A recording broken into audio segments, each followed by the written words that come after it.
올해 2월 한국 여행객들을 대상으로 한 컨슈머 인사이트의 설문조사에 따르면 가성비 좋은 여행지의 순위는 일본과 태국이 1등, 그리고 호주, 인도네시아, 베트남이 공동 2위를 차지했습니다. 참고로 최악의 만족도는 프랑스, 하와이, 미국, 영국 순이네요. 다 가보고 싶은 나라들인데. 호주의 1인당 GDP가 한국의 3배 정도이고 물가도 한국 대비 많이 비싼 편이지만 그렇다고 3배까지는 아니거든요. 숙소나 투어 비용, 교통 비용도 한국에 비해 엄청 비싸다는 느낌은 받지 못했습니다. 물론 외식 물가와 편의점 비용은 너무 비쌉니다. 하지만 외식은 집에서 요리로 대체할 수 있고 편의점 대신 큰 마트를 간다면 또 많이 싸거든요. 게다가 이국적인 풍경, 환상적인 자연경관, 그리고 훌륭한 인프라, 맛있는 커피. 개인적으로도 지금까지 갔던 여행지에서 손에 꼽히는 최고의 여행지였습니다. 제가 5박 6일로 멜버른 여행을 갔는데 5박도 턱없이 부족하더라고요. 한 3일 정도만 더 있었으면 딱 좋았겠다라는 생각이 들었습니다. 어떤 게 그렇게 좋았는지 영상을 같이 보시죠.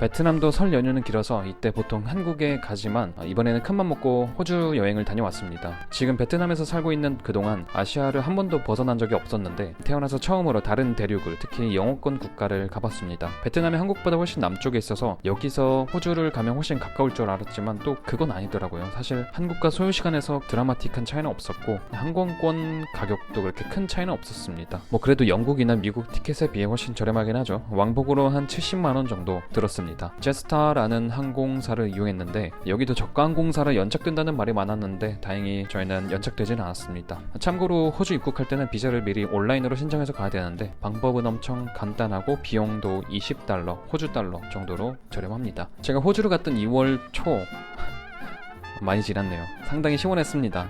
덥지도 않고 춥지도 않은 정말 기분 좋은 날씨였는데 원래 멜버른의 날씨가 변화무쌍하고 기온차도 엄청 크다고 하더라고요. 제가 여행했던 당시의 날씨 변화도 정말 엄청났습니다. 하루에 사계절을 다 느낄 수 있다고 해요. 블로그에서 이걸 봤는데 이게 진짜일 줄은 몰랐지.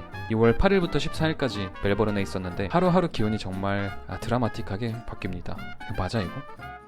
도착해서 바로 앞에 있는 통신사에서 유심을 개통했습니다. 가장 유명하고 사람들이 줄 서 있는 이 노란색 간판 옵터스란 통신사의 대리점입니다. 88기가짜리를 35호주 달러로 샀습니다. 물론 이 정도로 필요는 없지만 옆에 매장을 가보니까 10기가 정도의 비슷한 가격으로 팔고 있더라고요. 그래서 그냥 이걸 구매했습니다. 호주 바깥에 첫 걸음을 내딛는 느낌은 너무 좋았습니다. 밖에 걸어 다녔는데 땀이 안 날 수가 있다? 저는 베트남에 살고 있어서 느낄 수 없는 정말 오래간만에 느끼는 느낌이었습니다. 이때가 한 20도 정도 했던 것 같은데 그늘에 있으면 살짝 서늘하고 햇빛에 있으면 따사로운 딱 그 정도의 시원함이었습니다. 멜버른이 비가 많이 온다고 하는데 왜 이렇게 맑지? 혹시 내가 날씨 요정?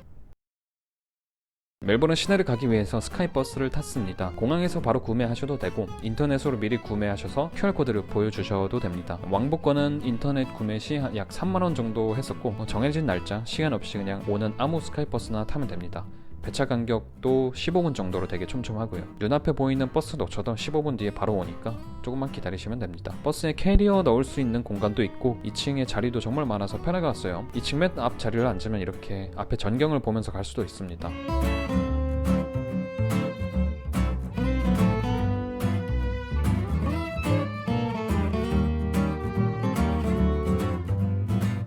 저기가 바로 말로만 듣던 멜버른 메인 기차역인 서던 크로스역이라고 하던데 맨 처음 도착해서 정말 충격적이었던 건 바로 편의점 물가. 아니 조그만 물 하나에 3.5달러? 콜라는 $5입니다. 미쳤죠? 그냥 콜라를 참 좋아해서 박스채로 맨날 사놓고 먹는데 호주에 있을 때는 자동으로 콜라를 줄이게 되더라고요. 너무 비싸서. 다만 편의점 물가가 유독 비싼 거고 조금 큰 마트를 가면 훨씬 저렴해지긴 합니다. 맨 처음 왔을 때 모든 물가가 이런 줄 알고 와 이게 선진국인가 충격이었습니다. 아무튼 숙소에 짐만 내려놓고 바로 나왔습니다. 기온도 시원하고 날씨도 맑아서 그냥 걷기만 해도 기분이 좋아지더라고요. 호주, 특히 멜버른은 언제나 살기 좋은 도시 순위권 안에 뽑히고 주된 이유는 높은 수준의 의료 시스템, 높은 생활 수준과 인프라, 그리고 좋은 기후와 멋진 자연경관, 낮은 범죄율, 이민자들에게도 주어지는 좋은 기회들, 높은 교육 시스템 등 여러 이유가 있더라고요. 근데 호주 와서 느꼈던 첫 인상은 동양인이, 특히 중국인이 정말 많다는 거였습니다. 조금 많은 게 아니고 과장 조금 보태서 체감 한 30%는 아시아 인종이었고 그중 대부분은 중국계였습니다. 그래서 인생 첫 서구권 여행이었음에도 뭔가 너무 친숙하더라고요. 호치민에도 이태원처럼 서양인들이 많이 사는 곳이 있는데 아시아인들이 많아서 마치 호치민에 있는 것처럼 이태원에 있는 것처럼 친숙하게 느껴졌습니다. 여행을 다녀와서 조사해보니까 체감이 아니고 실제로도 주요 도시에는 동양인 인구 비율이 정말 높긴 하더라고요. 이 호주가 다인종 국가가 된 데는 나름 역사적인 배경이 있다고 하는데 그건 나중에 좀 더 다뤄보도록 하죠. 커피의 도시답게 첫 일정은 카페에서 시작했습니다. 제가 갔던 카페는 브라더 바바부단이었는데 멜버른 카페 문화에 대해서 먼저 말씀드리면 좋을 것 같네요. 호주 카페 문화는 정말 빨리 닫습니다. 보통 카페가 6시에서 7시에 가게가 열고 3시, 4시 정도면 정말 대부분의 카페들은 닫는다고 보면 됩니다. 멜버른 다녀와서 되게 재밌게 본 유튜버 쇼츠가 있는데 한번 봐보시면 좋을 것 같아요. 대공감. 저만 그렇게 생각한 게 아니라 미국인들도 똑같이 생각하나 봐요. 해가 지면 열려있는 카페들 보기가 정말 어렵습니다. 호주로 오기 전에 특히 멜버른은 커피가 유명한 건 알고 있었지만 정확한 문화적 배경은 알지 못했습니다. 다녀와서 찾아보니 호주인들의 커피 자부심은 이탈리아 사람 못지않다고 하네요. 19세기 골드러시부터 세계대전에 걸쳐 이탈리아 이민자들이 오면서 커피 문화가 발달했다고 합니다. 역시 이탈리아. 호주에서 가장 커피 문화가 발달한 곳은 특히 멜버른입니다. 스타벅스가 왔다가 뼈도 못 추렸다고 하죠. 한국은 올해 기준으로 서울에만 616개의 스타벅스 매장이 있고 전국으론 1893개의 매장이 있다고 합니다. 하지만 호주 전국에는 11개밖에 없다고 합니다. 정말 적죠. 호주 카페는 95%가 개인 카페고 호주 사람들은 주로 자신의 단골 가게에서 커피를 마신다고 합니다. 맛없는 커피를 먹느니 차라리 줄을 길게 서더라도 맛있는 커피를 먹고 싶어 한다고 하네요. 그래서 아주 작은 테이크아웃 카페에서도 아침부터 줄을 서서 기다리고 있는 모습을 쉽게 찾아볼 수 있습니다. 그리고 카페인을 섭취하기 위해 카페인 수혈을 위해 커피를 마시는 한국인과는 달리 여기는 정말 커피의 그 맛을 즐기는 듯한 모습이었습니다. 실제로 설문조사 중에 75%가 맛과 품질을 최우선으로 둔다고 합니다. 사실 메가커피, 컴포즈 커피, 벤티 이런 곳은 맛이 나쁘진 않지만 뭐랄까 너무 로스팅을 다크하게 해서 커피 특유의 향이 거의 다 죽어버린 느낌? 스타벅스도 커피콩 원두 유통을 위해서 로스팅을 일부러 강하게 해서 탄맛이 많이 난다고 하는데 그만큼 커피 특유의 향은 좀 잃어버리는 것 같아요. 반면 호주에서 마셨던 많은 커피들은 산미가 있고 꽃향기가 있고 탄맛보다는 조금 다른 향이 더 많이 섞여 있어서 좋았던 것 같습니다. 그리고 호주의 가장 유명한 커피 스타일인 롱블랙과 플랫 화이트가 있죠. 저도 에스프레소가 먼저냐 물이 먼저냐 차이인 줄 알았는데 그것보다 농도에서 약간의 차이가 있다고 합니다. 롱블랙은 물의 양이, 플랫 화이트는 우유 거품의 양이 상대적으로 적습니다. 특히 플랫 화이트는 라떼에 들어가는 우유 거품이 매우 얕거나 없습니다. 그리고 기본적인 커피의 양이 많이 작고요. 여러 군데 둘러보면서 커피를 마셔봐도 항상 한국에서 봐왔던 잔보다는 훨씬 더 작은 컵에 담겨서 나오더라고요. 수복으로 따지면 톨 사이즈보다 좀 더 작은 정도네요. 그래서 에스프레소 같은 투샷이 들어간다고 해도 컵이 큰 아메리카노 잔보다 컵이 작은 롱블랙 잔이 훨씬 더 진하겠죠. 플랫 화이트도 마찬가지로 좀 더 진해서 저는 되게 좋았습니다. 호주에서는 카공족 문화가 없다고 해요. 공부는 도서관에서 하고 카페는 정말 담소를 나누거나 잠시 쉬어가거나 커피를 마시는 곳으로 여겨진다고 합니다. 한국처럼 공간을 빌린다는 느낌보다는 한국에서는 스터디 카페가 생길 만큼 카페라는 공간에서 공부하는 거에 진심인데 멜버른 문화는 좀 다른 것 같았습니다. 그래서 큰 카페도 많이 없고 그다지 대형화할 필요도 없어 보였습니다. 어차피 사람들이 매장 안에 안 있으니까 공부는 일은 도서관에서 하면 되고 맛있는 커피는 테이크아웃해서 주변에 멋진 건물들 사이 아니면 되게 멋있는 공원들 벤치에서 마시면 되니까. 그래서 호주 카페들은 대체적으로 작은 듯하고 유명한 곳을 가보셔도 한국처럼 그렇게 초대형 카페들은 잘 없습니다. 유명한 카페들도 대부분 골목 귀퉁이나 길의 조그만 가게에서 판매를 합니다. 그렇게 유명한 룬카페 매장도 10평 남짓의 아주 작은 공간이었거든. 보이는 곳은. 무튼 저의 첫 멜버른 일정이자 첫 멜버른 카페는 브라더 바바부단이었습니다. 여기도 아주 작은 카페였는데 사람들이 정말 끊임없이 오더라고요. 내부에 의자는 한 10명 정도 앉을 수 있었고 관광객들을 제외하면 대부분 테이크아웃을 하는 사람들이 많았습니다. 전 좀 여유롭게 마시고 싶었는데 호주 카페는 3시면 다 닫아서 제가 간 게 한 2시 반 정도 됐는데 바로 쫓겨났습니다. 아쉬운 대로 쿠키 하나를 시켰는데 거기 직원이 마감 시간이라 남는다고 해가지고 빵 2개를 더 담아주더라고요. 개꿀인 부분이었습니다. 제가 계산할 때 10불짜리를 내야 되는데 5센트 2개를 냈거든요. 그래서 제가 뭔가 좀 모자란인가 싶어서 줬나 싶기도 하고 카페는 문을 일찍 닫아서 앞에 거리로 나와서 지나가는 트램을 보면서 빵과 커피를 마셨는데 여기 정말 여행 왔구나 라는 생각이 들더라고요. 지금까지는 보지 못한 풍경들이었습니다. 그리고 플린더스역 가는 길에 건물들도 너무 멋있었습니다. 특히 H&M 건물은 1952년에 완공되어서 1992년까지 약 140년간 멜버른 중앙우체국으로 사용되었다고 합니다. 멜버른에서 정말 멋진 유럽풍 건물들이 많았습니다. 멜버른은 남반구의 런던이라고 불리는 만큼 빅토리아 시대의 양식 건축물들이 정말 잘 보존되어 있다고 합니다. 그리고 실제 빅토리아 여왕 시대의 건물이 런던 다음으로 가장 많이 남아있는 도시라고 합니다. 신기하죠? 그리고 문화적으로도 뛰어나서 남반구에 파리라는 별명도 있다고 합니다. 런던의 파리의 조합. 이거 뭐 유럽 여행 안 가도 되는 거 아니야?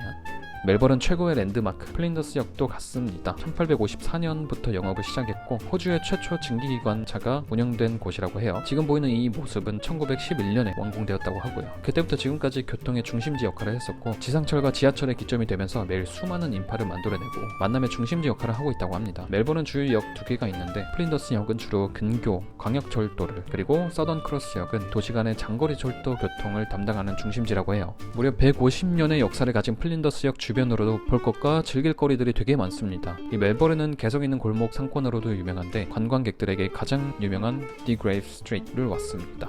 좁은 골목 식당, 카페들이 빼곡하게 늘어져 있어가지고 마치 유럽을 온 것 같은 느낌이에요. 딱 제가 생각했던 유럽 식당들의 모습이 이랬습니다. 저는 못 갔지만 유명한 에스프레소 바도 있다고 해요. 여기 오시는 분들은 일찍 와서 커피 한 잔의 여유를 즐기면 좋을 것 같네요. 골목골목마다 분위기도 달라가지고 멜버른의 개성을 한층 더하는 장소였던 것 같습니다. 물론 식비는 상당히 비싸고요. 커피는 한국도 만만치 않게 비싸서 멜버른에 한 6-7천원 정도 하는 커피값이 그렇게 엄청 비싸다는 느낌은 아니었는데 식사 종류는 상당히 비쌉니다. 파스타나 피자는 보통 메뉴 하나에 한 $30 정도 하거든요. 꽤 비싸죠. 브리또나 샌드위치 같이 간단한 음식들도 보통 한 $20부터 시작됩니다. 2만원 이상 하는 거죠. 샌드위치도. 또 플린더스역 맞은편에는 세인트 파울 성당이 보입니다. 이 네오고딕 양식의 표본이라 불릴 만큼 웅장하면서도 정교한 외관을 갖추고 있다고 하는데요. 윌리엄 버터필드라는 건축가의 최후의 걸작으로 꼽혔다고 합니다. 그리고 이 장소는 1836년 멜버른에서 첫 공공 기독교 예배를 했던 곳 위에 세워졌다고 합니다. 첨탑 공사는 성당이 완료된 후 오랜 시간이 지난 1926년에 지어졌다고 합니다. 그래서 성당 건물과 첨탑의 색깔이 조금씩 다르다고 하고요. 그리고 첨탑 중앙 높이가 무려 95m라고 합니다. 한국으로 치면 아파트의 약 34층 정도 되겠네요. 진짜 높죠. 옛날 사진을 보면 그 당시 성당 옆에 트램이 지나다니는 모습을 볼 수가 있습니다. 감이 잘 안 올 때면 제가 챗GPT로 사진을 만들기도 하는데 그러면 그 시대의 모습이 머릿속에 훨씬 더 잘 그려지곤 합니다. 이 성당에선 현재까지도 미사를 지내고 있어요. 바깥에 되게 북적북적한 분위기와는 다르게 성당 안에 이 조용하고 차분하고 그리고 옆 스테인드 글래스 사이로 들어오는 늦 오후의 햇빛과 성당을 지탱하고 있는 이 석조 색감은 그야말로 예술이었습니다. 카메라로 안 담기네 이게. 지금 내가 외국 영화 안으로 들어온 것 같은 정말 눈에 담고 싶은 그런 아름다움이었습니다. 또 이 성당에서 조금만 옆으로 가면 호저레인이 있습니다. 미안하다 사랑하다라는 드라마 촬영지로도 유명하다고 하는데 사실 저는 그 드라마를 보지를 못했네요. 옛날 노래방 가면 가끔 뮤비로 나오긴 하던데 이 호저레인은 벽을 가득 채운 그래피티로 유명한 거리입니다. 이 거리 자체가 그렇게 길지는 않아요. 한 100m 남짓의 짧은 골목이지만 정말 난생 처음 보는 수많은 그래피티들이 장관이었습니다. 볼 게 막 엄청 많다는 느낌은 아니지만 플린더스역 근처 오신다면 꼭 한번 들리시면 좋을 것 같아요. 호저레인에서 호저는 양말, 메리아스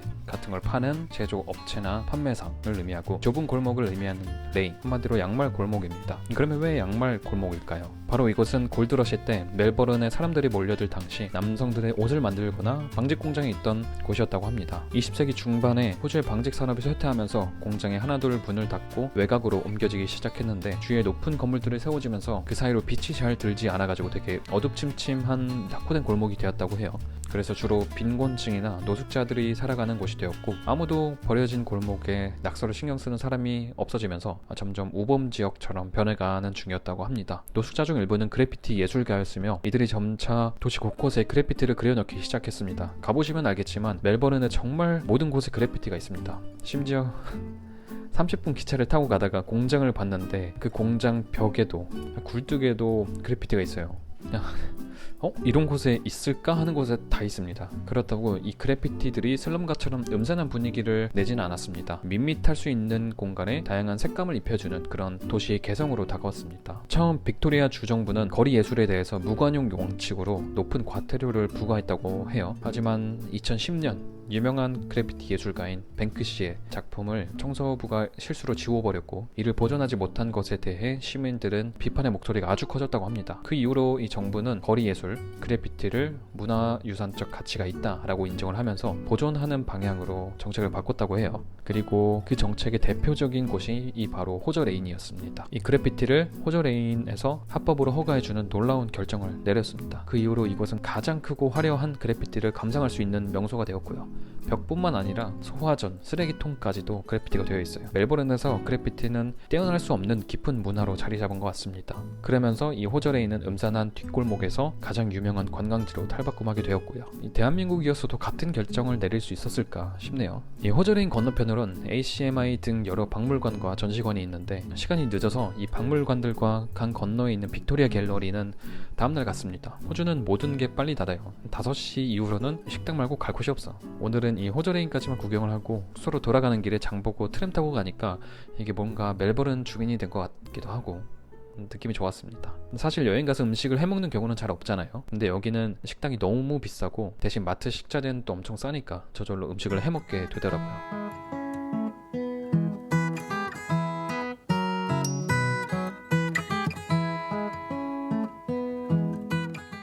그리고 이 시간에 공원을 보면은 다들 누워서 여유롭게 햇빛을 즐기고 있더라고요. 낭만 죽이네. 진짜 부럽더라고요. 이런 분위기, 날씨도, 공원도. 아무튼 숙소 돌아와서 바로 요리를 해먹었습니다. 숙소는 모두 에어비앤비로 예약을 했었고 식기도구는 있어도 그만 없어도 그만이라고 생각했는데 아닙니다. 꼭 있어야 돼요. 여러분들은 식기도구 꼭 있는 숙소로 와서 호주의 질 좋고 저렴한 스테이크를 배 터지게 드시길 바랄게요. 유튜브에서 속성으로 스테이크 강의를 들은 것 치고는 괜찮지 않나요? 양념은 소금과 후추만 있었고 소고기, 시금치, 토마토, 새송이, 와인 이렇게만 있었는데 정말 제가 먹은 스테이크 중 제일 맛있었습니다. 이 재료가 좋으니까 소금만 있어도 충분하더라고요. 또 먹고 싶다. 호주의 물가는 비싸지만 큰 마트를 가면 그렇게 비싼 느낌은 아니에요. 오히려 질 좋은 고기들은 말도 안 되게 저렴합니다. 스테이크는 항상 사치라고 생각해왔던 저였는데 호주에서만큼은 아닙니다. 소금, 후추, 바비큐 소스, 버터를 샀고 그리고 그날 먹을 거는 스테이크용 소고기 400g, 양송이, 토마토, 시금치, 와인 한 병 샀는데 총 $50, 약 5만원 정도 나왔습니다. 소금, 후추, 소스, 버터는 앞으로 며칠 더 쓴다고 가정을 하면은 식재료만 따졌을 때는 한 3만원도 안 나오지 않았을까요? 정말 저렴하네요. 고기와 채소 같은 기본 식재료는 퀄리티가 워낙 훌륭해가지고 소금만 뿌려도 정말 세상 제일 맛있습니다. 특히 저 버섯은 인생 버섯.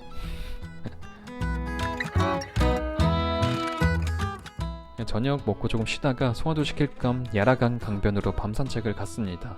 트램 지나가는 풍경도 낭만 죽인다.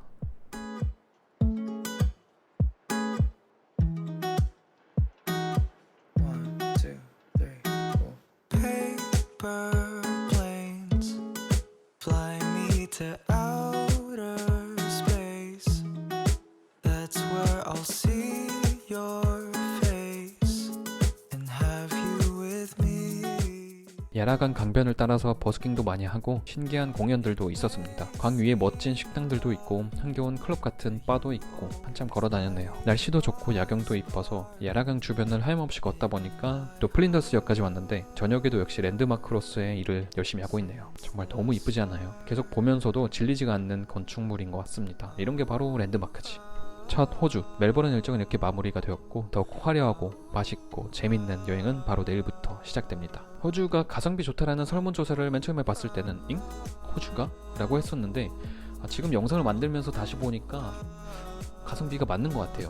동남아처럼 가격이 싼 건 아니지만 동남아에서 절대 느낄 수 없는 멋진 경험들을 할 수가 있거든. 갈 곳도 즐길 것도 느낀 것도 너무 많은 호주 여행. 가격 대비 경험한 것들이 너무 좋았어가지고 모두들 가성비가 좋다라고 느끼는 게 아닐까 싶어요. 이것저것 설명하다 보니까 영상이 너무 길어지긴 했지만 문화를 미리 알고 가시는 것도 중요하다고 생각을 합니다. 마치 오래 산다고 무조건 현명한 게 아니듯 여행만 간다고 많은 걸 느낄 수 있는 게 아니라고 생각하거든요. 알려고 노력하고 궁금해하고 조사해봐야 정말 그곳에 대해 경험했다고 할 수 있지 않을까 싶습니다. I'm so glad that I'll have you with me. With you I feel like I'm dreaming, but I'm awake, I'm not here sleeping.